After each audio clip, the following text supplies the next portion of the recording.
Hello mga kapuso, it's Ara San Agustin and nandito po tayo ngayon sa Bulacan, Bulacan. Ang Bulacan ay kilala sa kanilang mayamang aquaculture, kaya naman today, samahan niyo ako na manghuli ng mga bangus. Hi, Ate Mercy! Hello! So nag-grow sila dito ng mga bangus, tilapia, alimango. Pero today, papakita ni Ate Mercy kung paano kumukuha or paano nag-harvest ng mga bangus.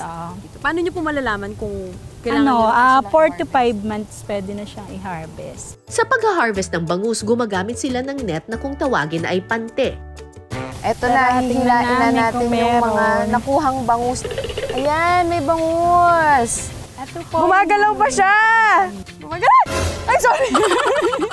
Ito na. Gumagalaw pa siya! Paano ko po siya tatanggalin sa net? Ganun lang. Hihilain lang siya? Paano ba sisira? Umaaklas pa siya. Parang mahirap yung tanggalin. Oh my God, buhay pa siya! Normally, mga ilan po nahuhuli niyo, kunyari, kapag harvest po niyo? 1,000 tons. Pwede ding 500 kilos, ganun, 1,000 kilos. Ito na yung mga nahuli nating bangus. Lahat to kanina lang nahuli, fresh na fresh. Kapag fresh daw ang bangus, medyo firm pa siya. Ngayon ko lang natutunan yun. Oo, medyo matigas pa siya. Samahan niyo naman akong iluto itong mga nahuli nating bangus. Kakahiyaman po, pero hindi po ako marunong magkaliskis. Pwede niyo po ba akong turuan? Ayun. Sige po. Kakayudin mo lang siyang ganon. Okay.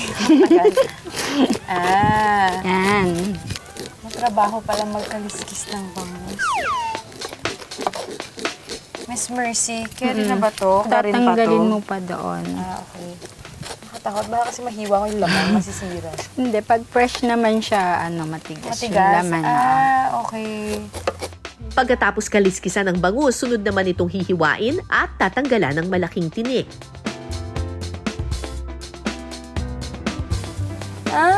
Ito na yung kilala kong bangus. Yung nakabukas na siya.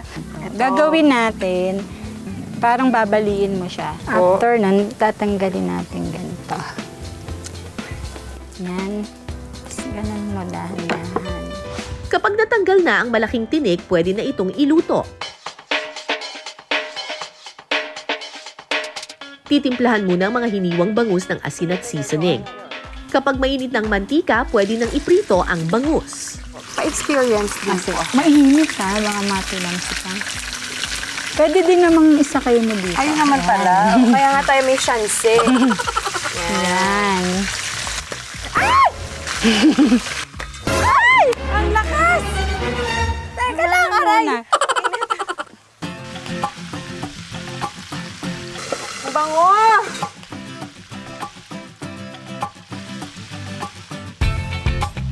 Pwede bang kumurot?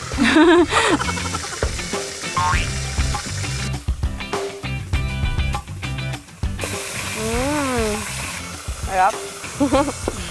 Ano yung kanin? Ngayon naman gagawin na namin yung steak. Unang gagawin ni Miss Mercy, ifa-fry niya muna yung mga sibuyas na pang-garnish. Lahatin na natin. Ipiprito lang ito ng ilang minuto at saka isi-set aside. Sunod na magigisa ng bawang at sibuyas na pula.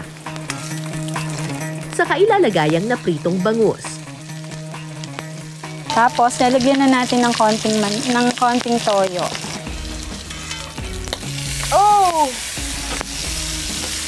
Tapos, ito pong lahat ng kalamansi ilalagay natin. 4 pieces lang na kalamansi. Sunod na ilalagay ang paminta. Pakukuluin lang ito at huling ilalagay ang puting sibuyas. Ready na ang ating bangus steak. Tikman na natin.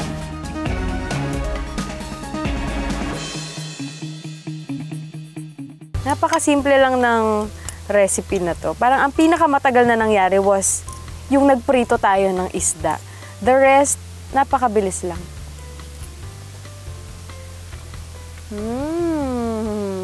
Iba talaga kapag fresh yung isda na kinakain mo, especially kanina bagong huli. Yan yung lasa niya, straightforward lang siya. Yung mga ingredients niya na onions, garlic, toyo, kalamansi, lahat yon lasang-lasa mo siya na kinumbine mo with the bangus. So for me, sarap siya.